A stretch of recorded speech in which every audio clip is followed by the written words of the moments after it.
Advertencia. La información propuesta es solamente con fines educativos. No se espera que sea un consejo médico. Los casos han sido modificados para mantener el anonimato de los pacientes. Hola a todos, bienvenidos a un nuevo caso de Junior Rounds. Esperamos que se encuentren muy bien. Como es costumbre en el canal, nos encontramos con César, Julián, Carlos y Gabriel. Hola chicos. Hola Dave, ¿cómo estás? ¿Cómo estamos? Hola Dave, ¿cómo están? Para recordarles, hoy es día 30 de mayo, hoy se celebra el Día Mundial de la Esclerosis Múltiple, así que quién sabe el caso pueda estar inspirado en esto. Una anemia, un megaloblastoma, como hablábamos antes, pero quién sabrá de qué es el caso hoy. Así que sin pasarnos mucho y sin más que decir, esperamos que les guste el caso y que aprendan un montón con nosotros. Así que les daré ya la información. Entonces, lo primero que les traeré es el motivo de consulta de este paciente, el cual es dolor abdominal y fiebre. Así que ya que es tan general, está tan abierto, esto está súper vago este motivo de consulta. Sin embargo, quiero que me digan algo respecto a esto, qué opinan, qué se les viene a la mente sobre esto. Bueno, yo quisiera opinar entonces un poco respecto a lo que viene a ser el dolor abdominal y lo que viene a ser la fiebre. Entonces, sí, como tú nos mencionas, dolor abdominal y fiebre puede dar por un sinnúmero de causas, pero observando un poquito las cosas, nosotros podemos definir un poco el dolor abdominal dentro de tres clases. Si es que es un dolor abdominal tipo cólico, tipo continuo, tipo retortijón. Entonces, este dolor abdominal va a ser dependiendo, o sea, tiene características distintas, siendo, por ejemplo, el retortijón que llega a un punto máximo y vuelve a su estado, y vuelve, por ejemplo, a cero, y esto es más clásico de vísceras huecas, de intestino, de colon, versus que, por ejemplo, el dolor continuo más es asociado a todas las que son las vísceras sólidas, por ejemplo, páncreas, hígado, y el tipo cólico igual, a cualquier víscera hueca, por ejemplo, estómago igual, puede ser. Y respecto a la fiebre, como sabemos, es una respuesta del organismo frente a algo, puede ser en un contexto de infección, dolor abdominal con fiebre puede ser alguna infección, o incluso dentro de autoinmunidad nosotros podemos presentar fiebre. Pero sí, como tú dijiste, me parece un motivo todavía de consulta extremadamente amplio, que sí deberíamos ver un poquito más qué presenta la paciente. Perfecto, Gabo, súper bien. Yo creo que nos dijiste bastante bien. A pesar de lo simple que están los síntomas ahorita, yo creo que les voy a dar un poco más de información para que me puedan hablar un poco más al respecto. Entonces, les voy a presentar la enfermedad actual, que es pues todo esto ya más detallado. Entonces, aquí le tenemos que es una paciente femenina de 69 años con dolor abdominal de 3 días. Ya consultando más, este dolor abdominal está localizado en el epigastrio y es asociado a las comidas. Sin embargo, duele la mayoría del tiempo y también se asocia a saciedad temprana. Tenemos fiebre y sudoración nocturna desde hace 7 días y náuseas y vómitos desde ayer. Bueno, hace un día. Entonces, ¿qué pueden decirme ahorita? Podemos ver la edad y como tiene 69 años, es una persona ya adulta mayor. Y en este grupo de personas usualmente, o sea, se nos tiene que venir a la mente un poco más las causas un poco malignas. Entonces, en el dolor abdominal podremos pensar tal vez en cáncer de colon o cáncer de estómago o cáncer de esófago. Y con respecto a este dolor que es localizado en epigastrio, sí nos centraríamos más que todo en las patologías que están alrededor de esta zona. Entonces, puede ser o bien una úlcera, o puede ser gastritis, puede ser reflujo, o puede ser cáncer, como les decía. Y esto que está asociado a las comidas, igual nos dirige mucho a que es parte del sistema gastrointestinal, y más que todo la parte superior, como podría ser el estómago. Y viendo el sudor y la fiebre nocturna, esto es un componente de, más que todo igual, de malignidad. Yo recuerdo los síntomas B. Estos son pérdida de peso, sudores nocturnos y fiebre. Entonces podríamos tal vez pensar en una malignidad de este tipo. Y el náusea y el vómito, que si bien nos pueden desencadenar por muchas cosas, que sea gastrointestinal también nos colabora un poco esto. Súper bien. Me gustó bastante tu acercamiento. Yo creo que nos dijiste bastante. Sin embargo, creo que alguien nos puede decir algo más, tal vez Juli, Carlos. Sí, yo quería podríamos comentar acerca de la náusea y el vómito. Creo que la náusea y el vómito también deberíamos descartar algunas etiologías que puedan comprometer o poner en mucho riesgo al paciente. Entonces, dentro de ellas, justo César había mencionado que la pancreatitis, de hecho la pancreatitis podría calzar, justo debido a que se localiza en una zona epigástrica. Lo que no explicaría mucho sería la fiebre y sudor nocturno de 7 días, pero sí sería bueno como que tratar de descartar lo más posible eso, porque es una actitud de riesgo. Y de ahí podría ser también hay veces que se presentan estas náuseas y vómitos y también un dolor epigástrico que suelen enmascarar también un infarto de miocardio, sobre todo de la parte inferior o la parte posterior del corazón. Pero igual, no presenta disnea, lo cual estamos un poquito más tranquilos, pero son causas que podríamos descartar, ¿no? Como de náusea y vómito. Y creo ya que eso sería como mi comentario. Súper bien, Juli, súper bien, César. Me encantó cómo dieron ese acercamiento a lo que son los síntomas B, sobre todo en una paciente adulto mayor. Y con lo que nos mencionaste, Juli, que no nos concentremos solo en el sistema gastrointestinal, sino que puede haber otras causas para estos síntomas, como es el sistema cardiovascular. Eso estuvo bastante bien. Yo creo que aquí es bastante importante distinguir causas que podrían ser perjudiciales para la vida ahorita, que estamos con síntomas agudos, y pues justamente evitar caer en el error de solo pensar en el sistema gastrointestinal y buscar otros sistemas puede ser súper importante en estos pacientes, como bien nos dijiste, Juli. También esto de que nos mencionó César, que si está más asociado a la saciedad temprana y a las comidas, es que está localizado en el sistema gastrointestinal, sobre todo superior. Entonces buscaríamos algo desde el estómago para arriba. Como vemos, tenemos dolor en epigastrio, entonces este dolor puede estar bien localizado, pero como sabemos, el dolor visceral puede irradiarse a cualquier parte. Entonces, hasta ahí yo creo que vamos súper bien. Esto de la fiebre y sudoración nocturna creo que nos descuadra a todos un poco, o puede ser una entidad aparte de lo que está padeciendo el paciente. Como bien nos dijo Gabriel al inicio, esto podría tratarse de una infección, sin embargo, podríamos tener otra patología en este caso. Así que yo creo que lo siguiente les voy a mostrar el examen físico. Espérenme un segundo. Aquí está el examen físico. Entonces, es un examen físico bastante normal, ya lo verán. Esos signos vitales se encuentran dentro de los parámetros normales. Temperatura 38 grados, lo que nos indicaba la fiebre.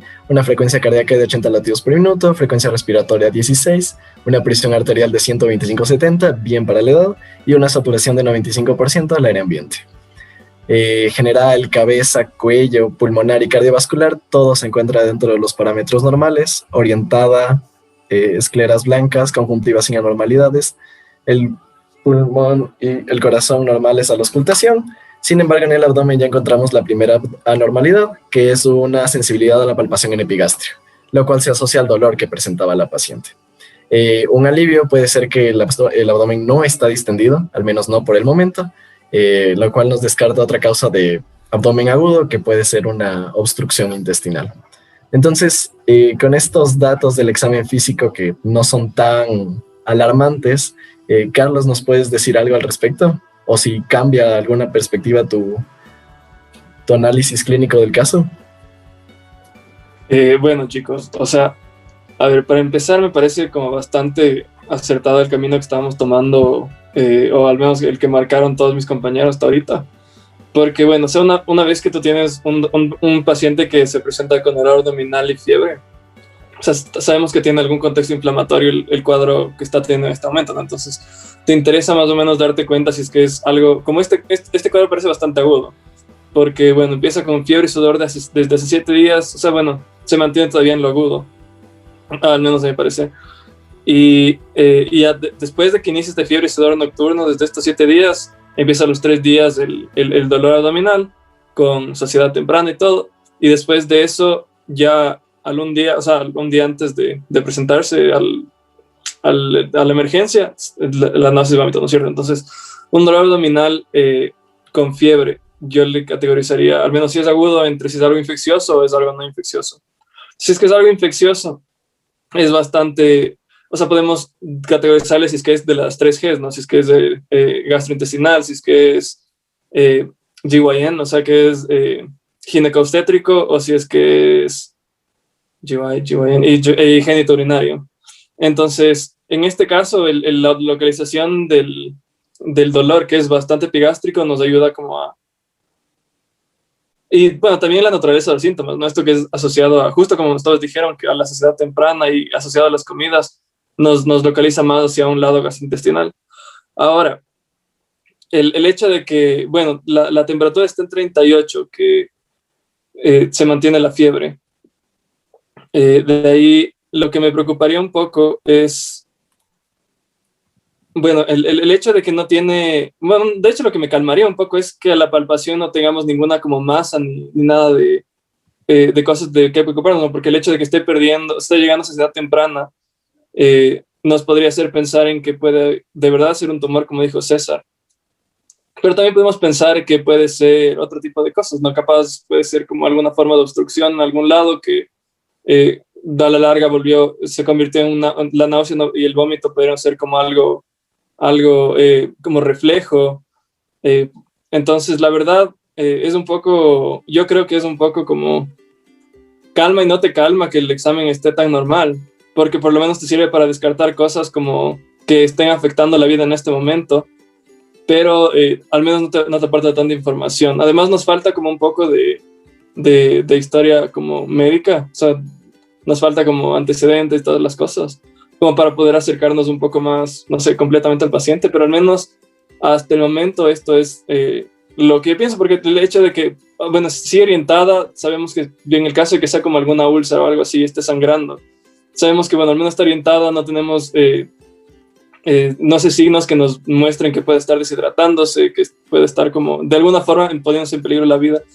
Entonces creo que es bastante, o sea, bueno, podemos estar como tranquilos en cosas que nos afecten como la vida en este momento, pero de hecho es bastante cierto, concuerdo bastante con lo que dijo César, porque la edad y bueno, un poco el esto de que se hacía temprano me podrían preocupar un poco hacia el lado como oncológico.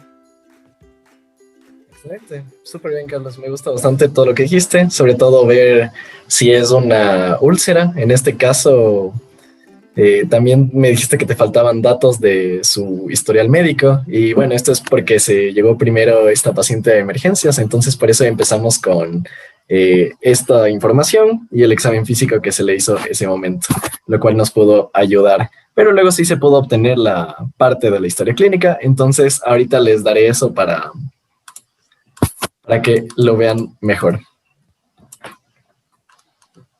Pero volviendo un poco a lo que dijiste sobre que si podría ser úlcera o no, vemos que tiene síntomas clásicos de una úlcera péptica al menos, o de alguna gastritis también incluso, porque tenemos estos síntomas que nos mostraron antes. Entonces, este fue bastante el acercamiento del caso en el cual lo revisé antes, pero ya con esta nueva información que les va a revelar, creo que sí cambia bastante la perspectiva y incluso se puede asemejar un poco a lo que ya habían dicho antes o no. Entonces, aquí tenemos los antecedentes y tenemos un antecedente patológico muy importante, que es que la paciente fue diagnosticada hace 2 años con leucemia linfocítica crónica. Y la paciente actualmente está en tratamiento con quimioterapia. No tiene ningún antecedente quirúrgico. Los medicamentos que toma es clorambucil como parte del esquema de la quimioterapia. Por la parte social, la paciente no toma alcohol, tabaco, drogas y niega haberlo hecho en el pasado. En cuanto a ginecobstétrico, la paciente no ha presentado ningún embarazo, por lo tanto partos o abortos también los niega, no tiene hijos. Su menarquia fue a los 12 años y la menopausia fue a los 52 años. Actualmente ella es financiera. Estos son los datos que les puedo dar. Si quieren algo más del clorambucil, ya que no siempre estamos al día con todos los fármacos, sobre todo estos que ya se usan en especialidades como es la oncología. El clorambucil es un agente alquilante. Es un fármaco huérfano, pero puede estar asociado a los... se llaman... ¿Cómo son los de mostaza? Bueno, estos fármacos que son parte de los alquilantes que a la final interactúan con el ADN y nos presentan su eficacia frente a diferentes tipos de cáncer. Entonces, eso les puedo decir, y ahora sí, con toda esta nueva información, cambia su perspectiva del caso, pueden asegurarse de algo, tal vez. ¿Qué me pueden decir? Sí, podemos ver que la leucemia, o me imagino que como sigue teniendo tratamiento, tal vez podría esta leucemia verse esparcido, irse como convertirse en metástasis hacia otro órgano. Entonces también sería importante, me imagino que luego hacer una TC para ver si es que no se ha ido hacia alguna otra parte. También es importante saber que la quimioterapia también por sí sola puede causar ciertos síntomas, entonces no sé si es que este medicamento podría causar náusea y vómito y eso. Súper bien lo que nos dijiste. Exactamente, el clorambucil se puede considerar uno de los agentes quimioterapéuticos que producen síntomas clásicos de estos fármacos, que son los efectos gastrointestinales, náusea y vómito. También tenemos que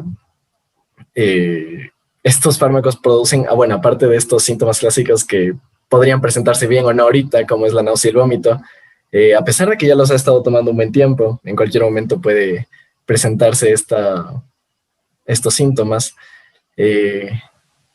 Me pareció súper bien eso. Y me faltó algo decirles en cuanto a la leucemia linfocítica crónica, que ahorita me acordé, y es que en el inicio la estadificaron con un RAI 0, que es solo la estadificación de RAI. También tenemos la de Binet, pero en este caso es porque se presentaba solo linfocitosis y la paciente no había estado tan afectada por otros síntomas. Entonces, eso. Perdón, ¿alguien más iba a decir algo? Sí, también sería muy importante saber si es que esta paciente, es verdad que está con tratamiento, con la quimioterapia, pero sería también importante, yo me imagino que tal vez no tenemos ese dato porque estamos en emergencia, pero quisiera recalcar que sería importante saber si es que ha estado yendo a consultas constantemente con el oncólogo, por ejemplo. Y también algo que me gustaría destacar es que estas leucemias linfocíticas crónicas, cuando se trata de un adulto mayor, en sí la tasa de pronóstico en sí no es tan alta como esperaríamos en otros pacientes más jóvenes. Entonces, eso como que podríamos tomarlo en cuenta.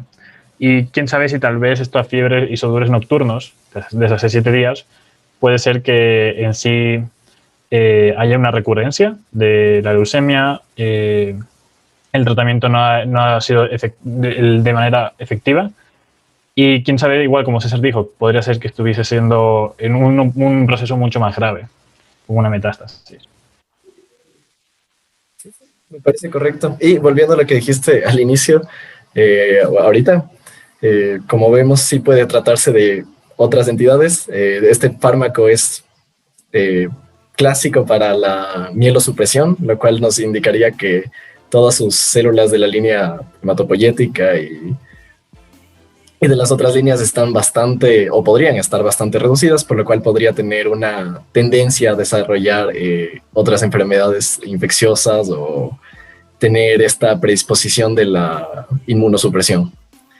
Entonces, yo creo que lo que dijeron es bastante acertado y con esto se merecen los datos del laboratorio. Así que lo primero que les va a traer es un laboratorio súper importante que no puede faltar.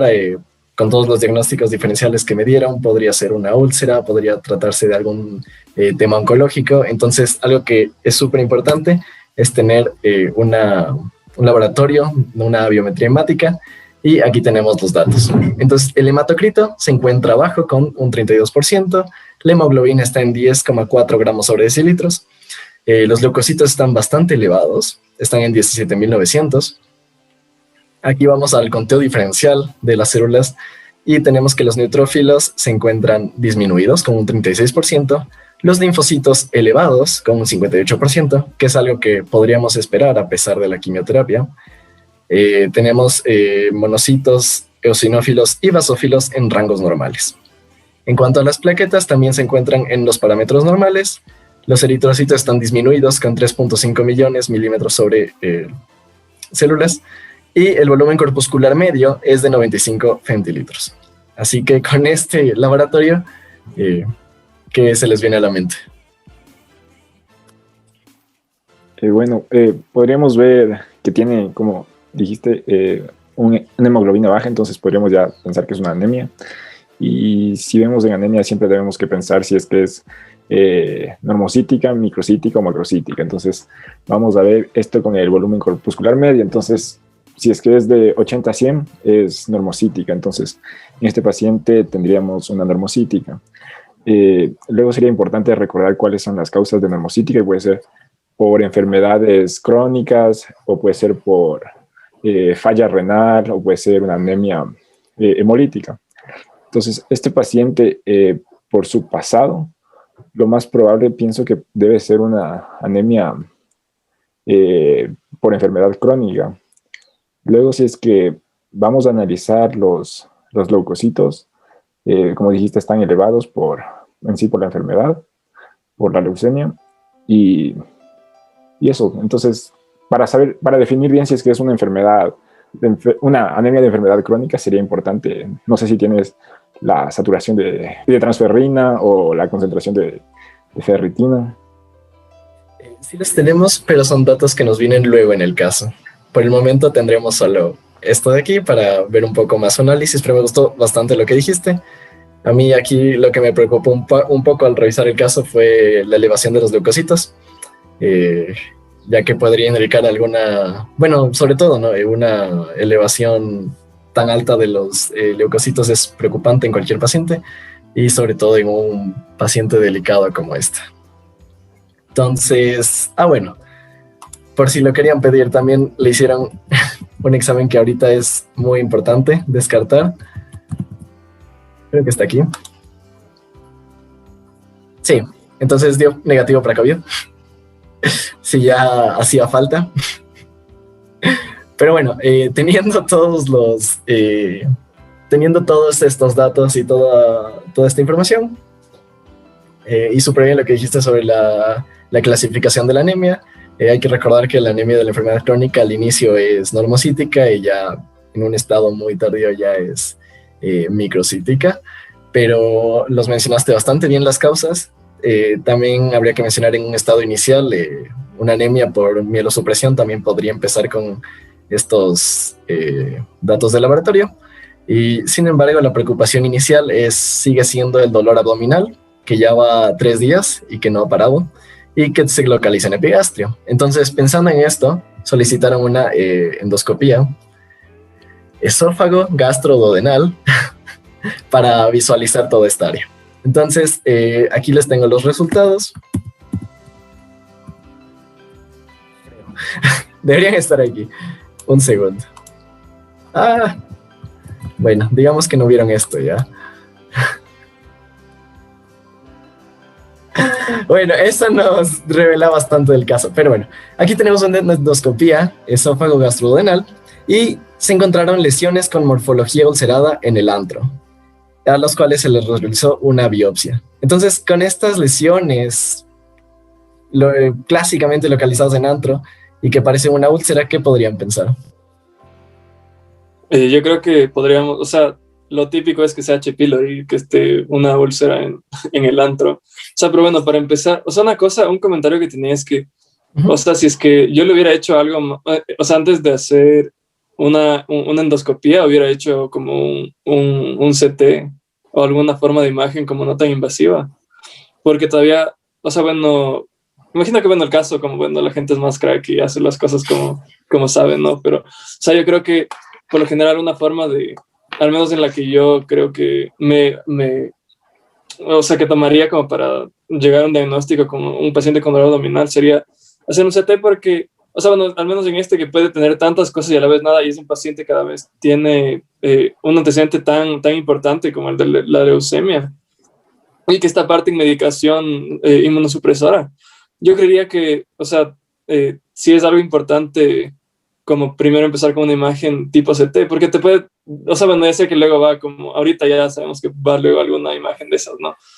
Pero, o sea, al menos a mí no se me hubiera ocurrido de entrada pensar en que puede ser como, o sea, más que nada por la clínica, ¿no? Porque el paciente está como, a mí al menos me da la impresión de que es un cuadro como bastante, bueno, de inflamación más que nada, ¿no?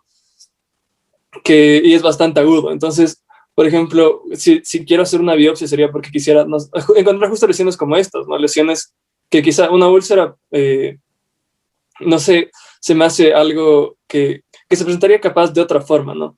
O también, o sea, de otra forma, porque también puede presentarse de bastantes formas, ¿no? Pero como, ajá, y, o sea, también, no sé, si hago una biopsia me esperaría capaz de encontrarme alguna forma de lesión como, no sé, cancerígena o algo así.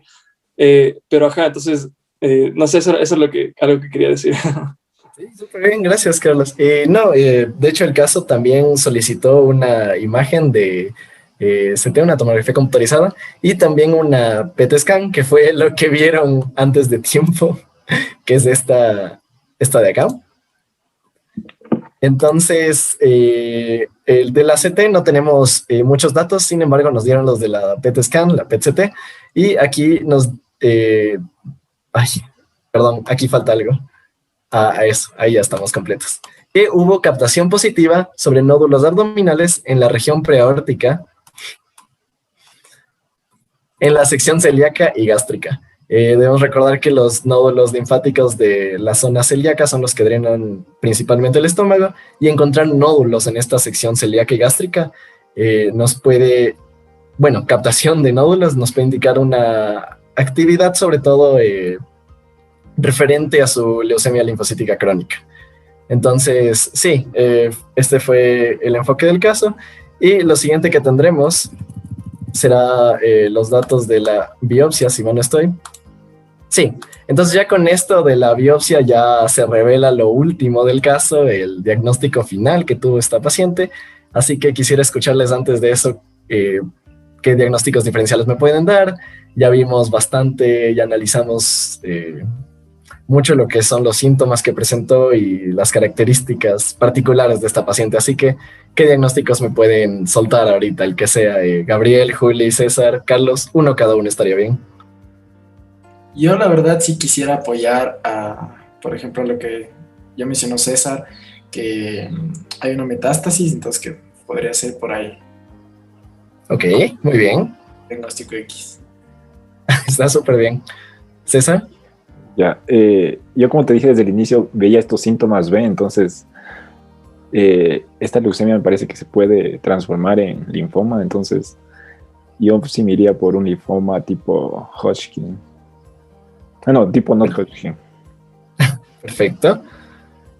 Juli. Yo también estaba pensando que podría ser un linfoma, que es lo que podría estar pasando ahí. Sí, es un linfoma asociado junto con una úlcera, entonces creo que podría ser eso de ahí. Ok, y Carlos, a pesar de que ya nos dijiste recién un poco de tus impresiones. Ajá, o sea, yo igual, o sea, no sé si exactamente como que un linfoma o no sé, como alguna metástasis o algo así, pero yo sí creería que, o sea, puede ser algo maligno, más que nada. O sea, algo que se quede en ese espectro, ¿no? Súper bien. Entonces, con los resultados de la biopsia, en el reporte histopatológico y genético, tenemos células con morfología de, bueno, aquí el nombre está en inglés, pero sería un linfoma de células B grandes difusas, el diffuse large B-cell linfoma, con alteración en el genética de BCL2, que son proteínas encargadas de la apoptosis. Entonces, con esto estuvo súper bien su aproximación a lo que es un resultado de oncología, una transformación de la leucemia. Y con esto, bueno, acá les voy a poner las perlas, pero el diagnóstico final, que ahorita les voy a poner, es una transformación de Richard que tuvo esta paciente. Es específicamente una transformación más frecuente de lo que parece. Se presenta en el 5% de los pacientes con leucemia linfocítica crónica y es generalmente a partir de una leucemia linfocítica crónica, como mencionamos ahorita, a un linfoma no Hodgkin, que la mayoría de veces es el linfoma de células B grandes difusas. Entonces, este fue el diagnóstico final del paciente. Muchos en el caso, al revisarlo, no se esperaban este resultado. Al inicio se había confundido bastante el caso con una úlcera péptica, por lo que tuvimos toda esta aproximación, y de hecho es un diagnóstico diferencial, me parece bastante bueno, pero considerando, como ustedes dijeron, los puntos más importantes, los síntomas B, que no se nos pueden pasar por alto, el antecedente oncológico, con esto ya tendremos esa aproximación a lo que es este linfoma. Bueno, y en sí el nombre completo de lo que tenía es un linfoma secundario gástrico. Bueno, ya va con todo el nombre, ¿no? De células B grandes difusas a partir de una transformación de leucemia linfocítica crónica. Entonces sí es súper largo el nombre, pero este fue el caso. Y aquí para mencionarles en lo último de las perlas clínicas, aquí están los estadios de Rey, lo que es el clorambucil y lo que es el síndrome de Richter. Estos linfomas generalmente son muy rápidamente progresivos, lo cual quiere decir que pueden ser sintomáticos, sobre todo si comprimen algún área. En este caso comprimían el estómago, e incluso aparecían a través de su mucosa como lesiones ulcerosas, lo cual puede ser un hallazgo típico en endoscopía, pero en este caso fue sintomático, y eso podría ser una ayuda. Sé que no siempre el dolor es algo bueno, pero el caso es que en linfomas que no son sintomáticos es más difícil diagnosticarlos porque están silentes ahí. Entonces, el que un paciente presente dolor a veces puede ayudarnos a detectar con más precisión y a un tiempo temprano lo que es su enfermedad. Y algo que no les pasé, pero sí pusieron en el laboratorio, es que hubo elevación de lactato deshidrogenasa, que al parecer es un resultado bastante clásico de lo que es este tipo de linfoma, debido a la transformación de Richter. Entonces, con esto se finaliza el caso. Yo quiero saber sus comentarios finales, qué pensaron del caso, qué tal estuvo, y si pueden ayudar con algún tipo de análisis clínico que tuvieron esta vez. Yo quería preguntar, porque no me quedó claro. Entonces, esa lesión con morfología ulcerada no era una úlcera, sino era tal vez el linfoma con carácter ulcerado. No entiendo, o sea, como que tenía una úlcera. Los linfomas se pueden presentar en la pared gástrica y, claro, en endoscopía a nivel macroscópico, las lesiones generalmente se observan, sobre todo oncológicas, pueden ser pólipos, pedunculados, sésiles o lesiones ulcerosas. Y una lesión ulcerosa no siempre indica una úlcera como un proceso, digamos, destructivo, como es en el caso de una úlcera provocada por H. pylori o por gastritis, sino una lesión ulcerosa en el caso oncológico está más referente a lo que es el proceso oncológico, que quiere decir la nueva atracción de nuevos vasos, y en sí la pérdida de esta citoarquitectura celular que nos permite mantener firmes a las células. Por lo tanto, lo que se ve ahí en endoscopía es solo un shampoo ahí de sangre y úlceras. Entonces, confundir estas lesiones puede ser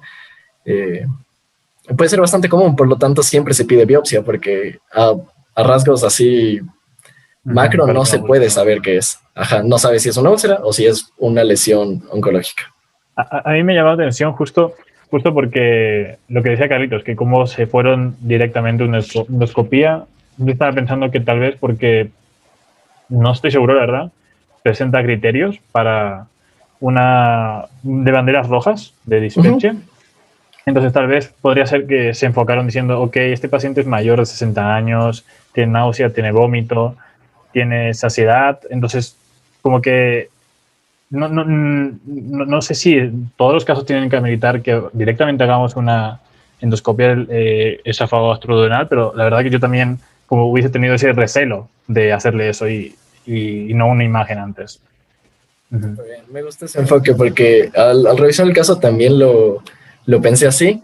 Ya sabemos que en otros lugares, en otros, se manejan tal vez con algunas guías establecidas por el hospital o tal vez fue su primera impresión diagnóstica, pero aún así nos dio bastante de qué hablar, así que me parece que estuvo bien, al menos para discutir nosotros.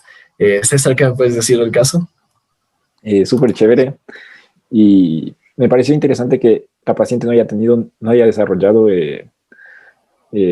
ganglios, o sea, inflamación de ganglios en el examen físico. Y muy interesante, igual, me imagino que esa anemia tal vez pudo haber sido hemolítica. Entonces sí me hubiese gustado como que conocer más datos para saber qué tipo de anemia tenía. Súper bien, yo también pensaba lo mismo, sobre todo por la elevación de la lactato deshidrogenasa y el nivel de anemia que se presenta ahorita, porque aparentemente antes estaba bien. Y sin embargo, uno tiene como síntomas de anemia, no tiene cansancio, sus mucosas están bien. Entonces, vemos que sí es un proceso reciente y yo también pensaba por ese camino. Y ahorita viendo lo que nos dijiste, sí, o sea, me parece que es súper importante, sobre todo en este caso, lo que más destaca creo que son los síntomas B, que nos alertan de que algo no está bien en un paciente oncológico, porque puede ser una manifestación reagudizante de su propio cáncer o una transformación, o sea, unos síntomas peores que nos alertan de una progresión del cáncer. Gabo, para que nos digas un poco del caso. Me pareció un caso súper interesante, súper chévere, como ustedes bien dicen, ya nos deja muchas cosas para pensar. Por ejemplo, si es que la anemia fue hemolítica o no. Yo personalmente pensaría que no del todo es hemolítica porque aquí viendo justamente lo del clorambucil que puede generar mielosupresión, o sea, si es que es una inhibición como que total, se podría explicar un poquito como que todos los parámetros, con excepción lógicamente de los leucocitos. Sin embargo, por el mero hecho de que tiene su leucemia se podría mantener como que en estos parámetros elevados, pero viendo un poquito más también las plaquetas, como que está teniendo un límite un poquito bajo, entonces como que me cuadraría un poquito, sí, la mielosupresión. Me pareció súper chévere también el hecho de cómo empezó, ¿no? Un dolor abdominal con fiebre, que es algo súper característico que puede llegar cualquiera como motivo de consulta súper general, y terminar en un linfoma, me parece súper interesante cómo se fue abordando y cómo se fue haciendo todo el caso, todo el proceso. Muchas gracias, Dave, súper chévere. Gracias a ti, Gabo, estuvo excelente lo que dijiste. Contando ahorita un poco con el César, que ahorita me acordé que no presentó otros síntomas, o sea que decir que empezó con dolor abdominal y terminó con linfoma sí es bastante sorprendente, justo por eso escogí este caso. Y también esto que nos dijo César de que no se presentaron inflamación de, bueno, ganglios superficiales, ¿no? Porque ganglios ya más, bueno, menos superficiales como son gástricos y celíacos, sí se presentaban bastante inflamados y fueron la causa de esta sintomatología, ¿no? Pero generalmente sí hay que hacer una revisión exhaustiva de lo que son los ganglios superficiales, sobre todo en el área pélvica y en el área del cuello, que son bastante, pueden ser bastante notorios y nos pueden alertar de algo. Y para finalizar, Carlos, ¿qué nos puedes concluir del caso? ¿Aprendiste algo nuevo hoy, quizás? Sí, o sea, bueno, yo no me acordaba mucho o sea, como de los tumores como hematológicos o linfocíticos y todo. Entonces me parece como, o sea, al menos a mí me pareció como un buen review de lo que estábamos viendo. Entonces, ajá, me parece súper chévere, más que nada porque esta forma, o sea, se puede llegar al diagnóstico si es que se lo aborda como de una forma bastante como sistemática, ¿no? En este caso, o sea, porque el hecho de pensar en dolor abdominal y fiebre como, o sea, nos quedamos como un rato bailando con el diagnóstico de que sí puede ser algo, o sea, bueno, con los diferenciales de que sí puede ser algo capaz infeccioso, como puede no ser. Por eso, o sea, bueno, desde un inicio yo sí dije como, es algo más inflamatorio, o sea, como el hecho de que tenga fiebre, como tiene que ser, nos tiene que tener como en cuenta que es algo inflamatorio más que como de un infeccioso, ¿no? Dentro de esto podemos descartar si es infeccioso, si es que es, yo que sé, bueno, en este caso malignidad, si es que tiene algo que ver con algo metabólico, no sé, como alguna cosa que esté como causando como inflamación. Y bueno, el hecho, si es que nos hubiéramos cerrado hasta mismo por la misma presentación, ¿no? Por lo que es algo bastante agudo, si es que uno se queda como sesgado bastante desde un inicio, porque es agudo, es algo infeccioso, no hubiéramos llegado jamás a eso. De hecho, hasta ver la lesión ulcerada en antro, hubiéramos dicho, ok, ya. Pero aún así, o sea, bueno, de hecho, lo que más me gustó fue justo eso, ¿no? Que, o sea, el cuadro no te gritaba desde un inicio nada, porque podía ser todo como podía ser cualquier cosa, ¿no? Entonces, nada más es esto de ir como paso a paso para poder llegar a un diagnóstico tan complejo como puede ser este. Bastante como nos resumiste incluso ya el caso de hoy. Y con esto finalizamos. Este fue el capítulo de hoy, chicos. Esperamos que les haya gustado. Recuerden seguirnos en nuestras páginas sociales, escucharnos en Spotify y seguirnos en YouTube. Gracias por escucharnos una vez más y nos vemos en el siguiente capítulo. Adiós con todos. Chao, nos vemos. Bien, cuídense. Claro.